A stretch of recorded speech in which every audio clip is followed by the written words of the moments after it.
Enw fi yw Thomas Lloyd ac rwy'n chi sgened am y releasen I Will. I will be a host in today's conversation, which is part of the I Will UK-wide movement, helping young people make a difference in their communities through the I Will charity and beyond. It's a chance to spotlight the achievements of all young people and help companies demonstrate how to move and empower more young people within their organisations. Join us today in help celebrating the power of youth is Ben Lake to get his take on what the power of youth means to him and his constituency of Ceredigion.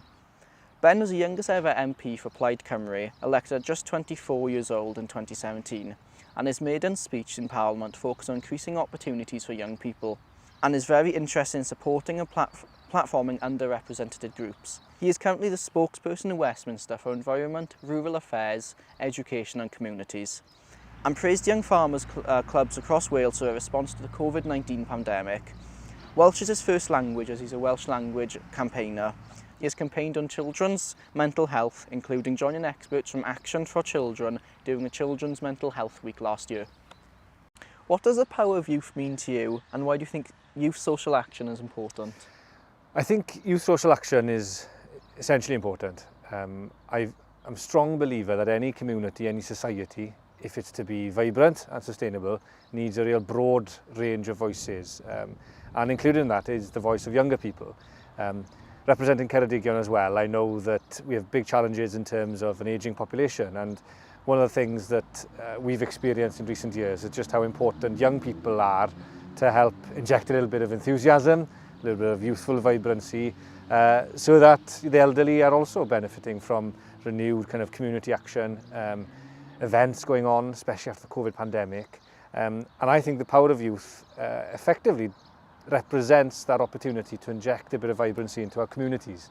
And so it's really, really important that young people have their voices heard as part of the decision-making processes, whether that is the local level or indeed the national level, as much as the elderly. So going back to where you thought there should be a broader horizon on younger and older people representing communities, do you think there's a way local councils or local committees can do more to be able to help empower youth, but by also sort of teaching them how to do it successfully so they're not making mistakes as they're still learning? Yeah, I think there is. I think the first thing that we could be doing more is offering opportunities for young people to actually shadow some of our councillors and elected representatives. I know some people talk about work experiences, and yes, that's good, but also just an opportunity of being mentored, I suppose, by those who are already there. And I think actually that works for the community level up to national politics. And that's something that I very much would like to see happen more.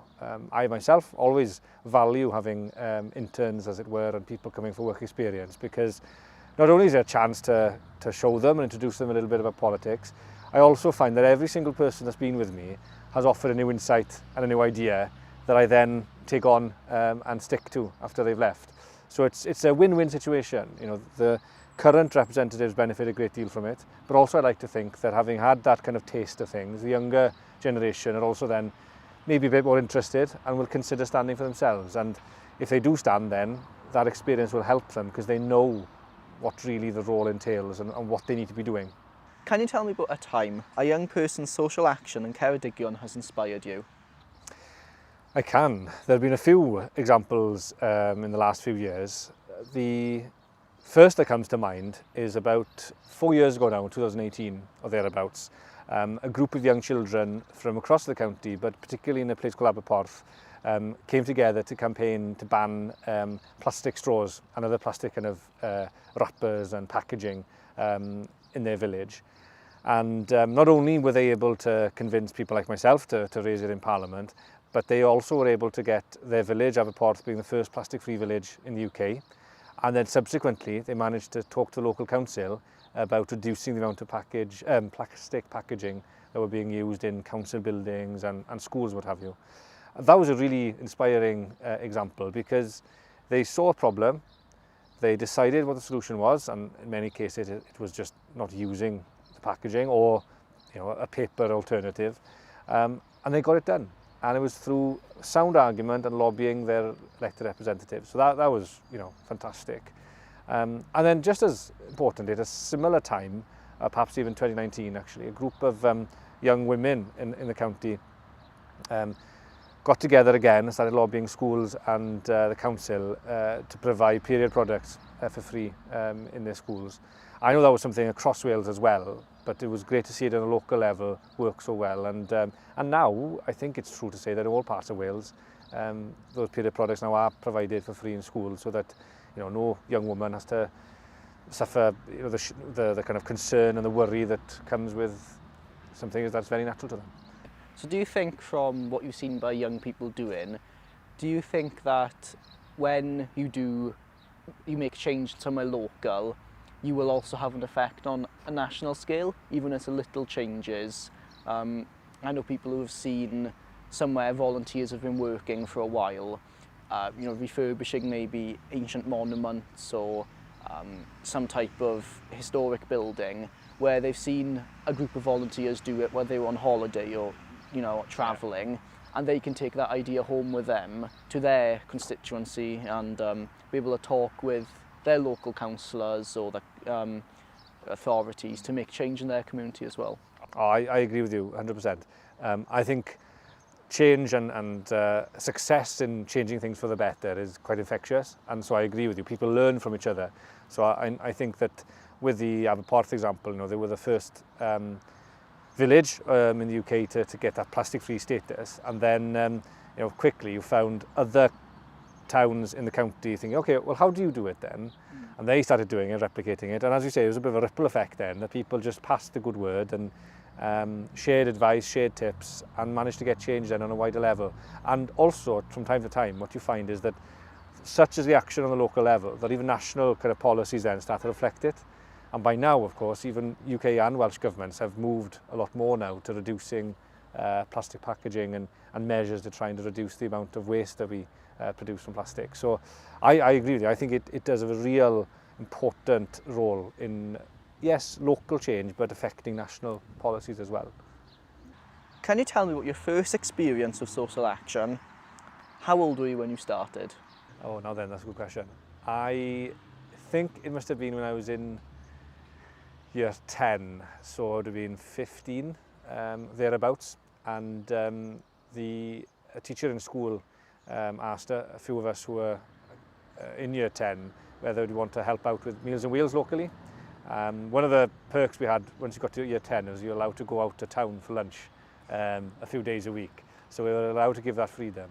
And something that was quite nice when I look back to it is that we were given the freedom, but also a bit of responsibility. And so along with, yes, going out for chips in town, we'd also then, at the beginning of the lunch hour, deliver a few meals to some of the elderly locally. And it was a great feeling because, as you can imagine, they were ever so grateful, ever so kind, and shared some quite funny stories with us about their own time as youngsters in the town.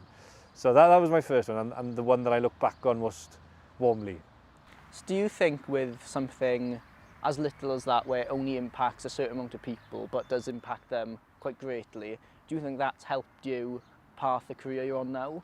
I think so. At the time, I don't think I would have realised, but what it did do was instill a sense in me of a bit of a high, really. Because when you help somebody, you get a feeling, a real feel-good feeling, that it's very hard to replicate in any other way.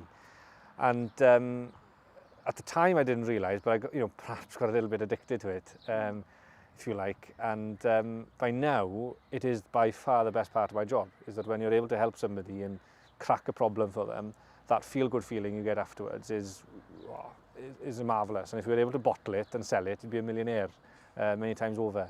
So I think it did ignite a little bit of that interest in me. But also, I think it was very useful in setting in that habit at a young age of thinking about volunteering, thinking about helping out in the community as something quite natural, rather than something you just did for, to put on your personal statement or whatever, that it just became a natural part of your day-to-day life.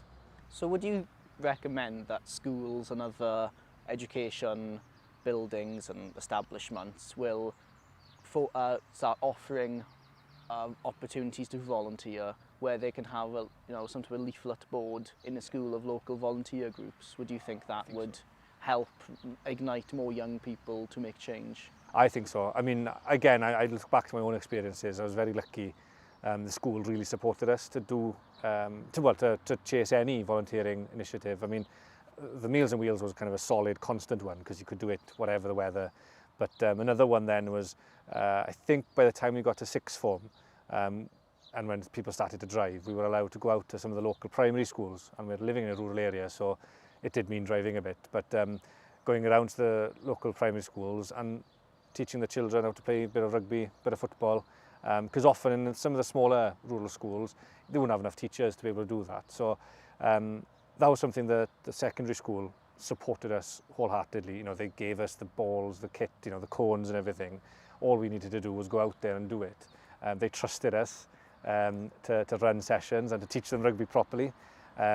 We weren't very good in my generation, but I'm looking at the local rugby club now, they're doing very, very well. So I like to think somewhere maybe we were able to pass on some skills. But, schools, I think, have a lot to benefit from it, because as students, we're much better for having those opportunities. And really, it only meant a little bit of help and support, in this case, some sports equipment, or just being that link between the local authority when it came to Meals on Wheels, so that we knew which individuals needed deliveries. So I think it was really, really worthwhile, and something that schools and other educational establishments, as you said, would do well to try and pursue further. Prioritising young people means being truly accessible. How can we make spaces truly inclusive, and how important is it to hear diverse voices? So it's a challenge to make things truly accessible, because often politicians and MPs tend to go down the surgery route, where we pick a village hall and rock up there for a couple of hours on a Friday or a Saturday, and then we're accessible. But of course that's not necessarily true, because especially for the younger generation, if they live in villages, they might not be able to drive yet, and sadly there are often no buses to get them to some of the larger villages and towns in the county. So being accessible needs to be more than just rocking up to, a town hall in Ampeter for 2 hours on a Saturday. It needs to be something more, and something we're trying to do is to, yes, make a little bit more of an effort when it comes to the different social media platforms. I have to admit I'm not great with them myself, but I get a bit of help.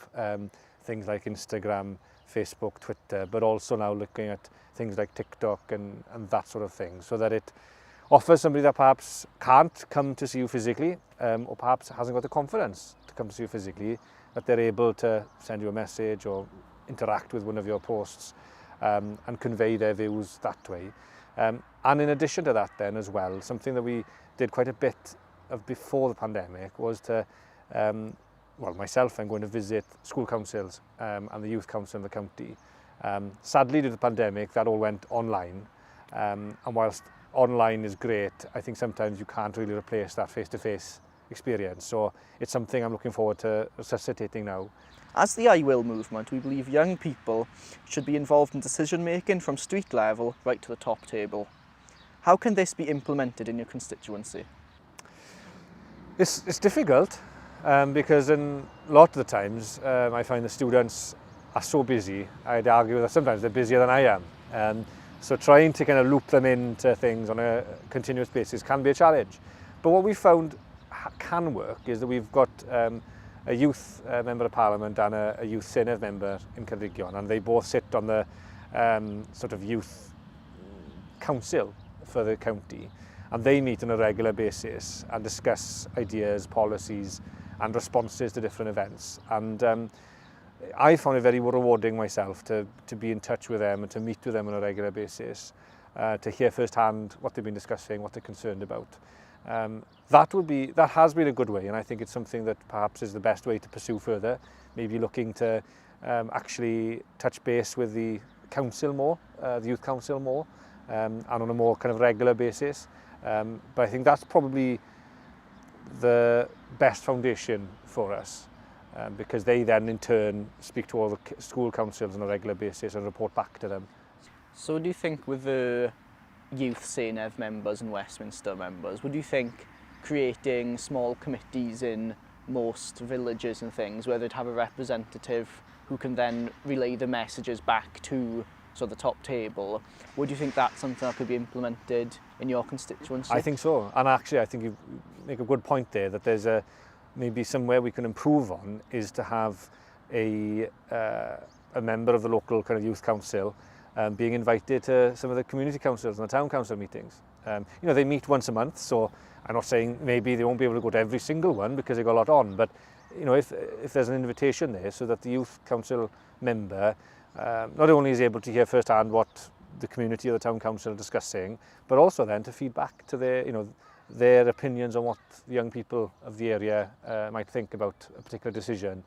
That's something that we could be doing actually, and luckily most areas, if they have a community council, they'll have a secondary school relatively close by. But there's nothing wrong either, as long as the parents are with them, for the primary school council members to be attending. And again, it might be too much for them to do every single meeting, but they could do once a month or something. Yeah.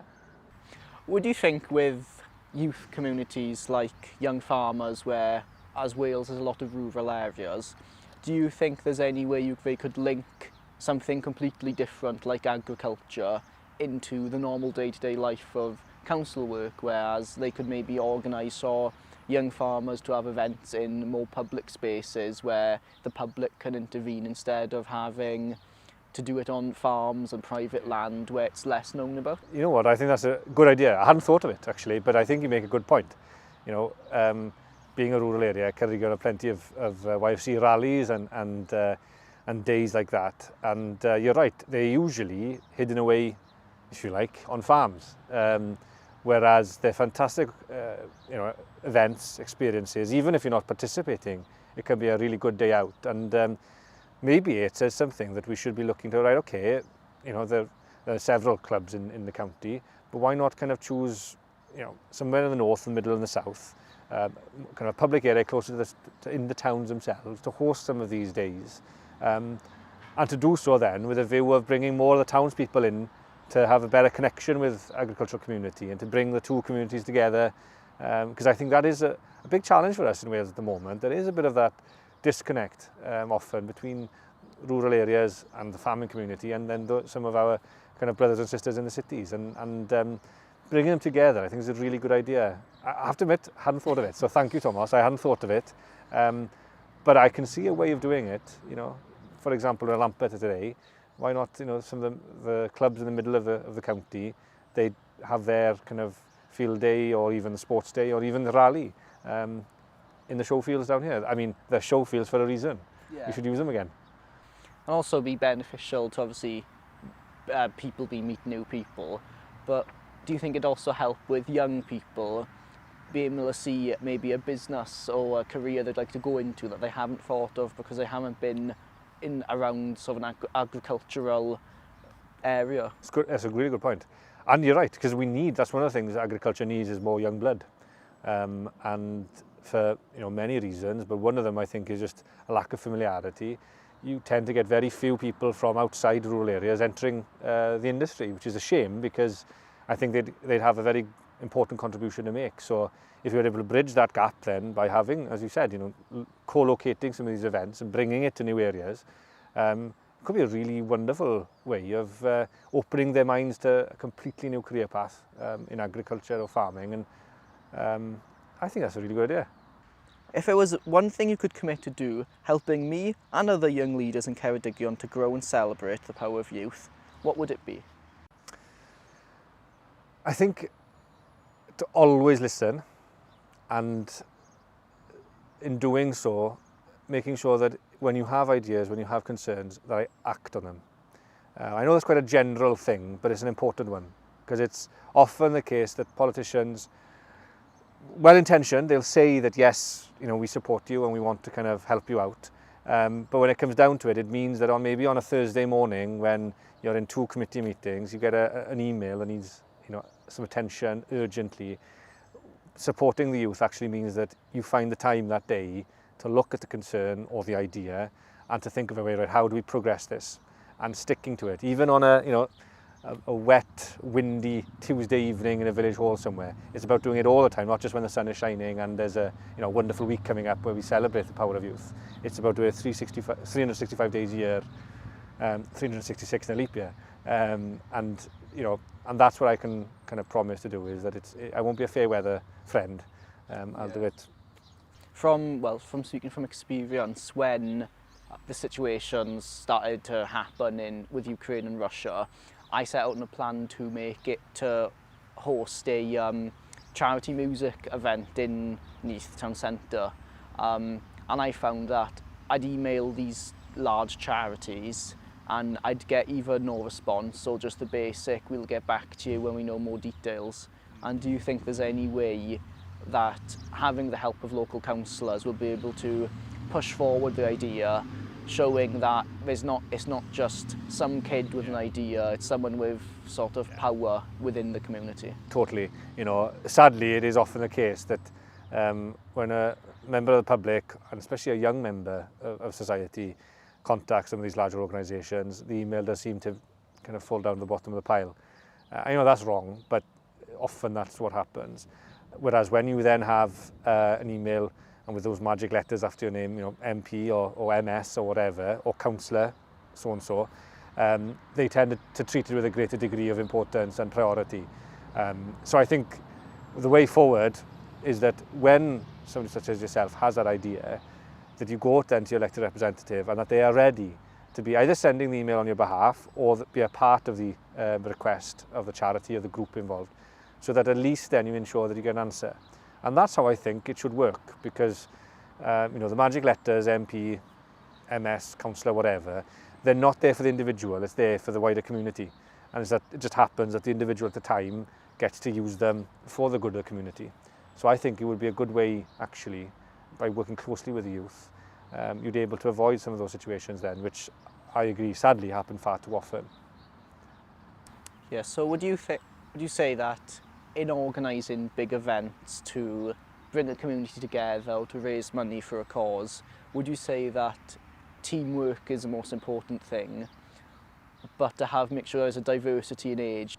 Oh, 100%. Ultimately, any kind of initiative, any kind of event, it needs a bit of a mixture of people, because you'll have some of the wiser heads who will know, well, hang on, we've tried something like this before and this is a good tip. Learn from our mistakes, and that's the kind of the value of experience.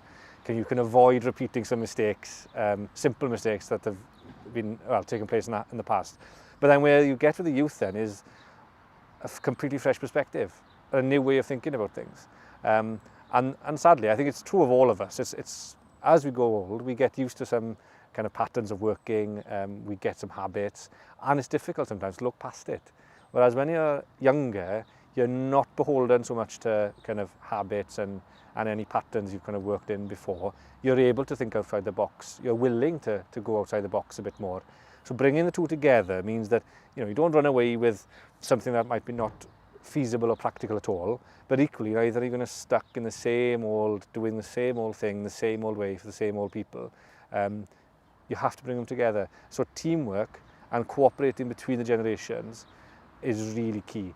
It's not easy, and I'd argue that it doesn't happen enough, but when you are able to do it, that's when you have the really successful events, and that's when you see community and society at its best.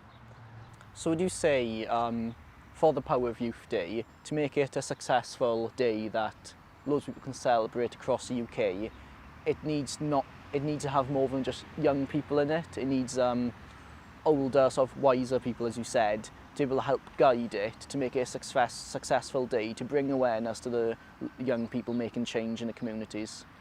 I think yes and no. I think yes, that it's always good to have those older supporters, because they're able to speak to their friends and contemporaries in a way that perhaps the younger generation won't have the same links into them. But I think because there's the Power of Youth Day, it has to be guided by what youth think are important. They set the objectives, they set the destination. What you can then use some of the older folks then to help you reach that destination. So for example, older people like myself giving a voice out in Parliament and highlighting the fact that next week, or this week rather, depending on when this is broadcast, is the Power of Youth Week, and we're celebrating now the achievements and the contribution that young people make. So it's a bit of a combination, I think. Well, thank you. Unfortunately, that's all the time we have for today.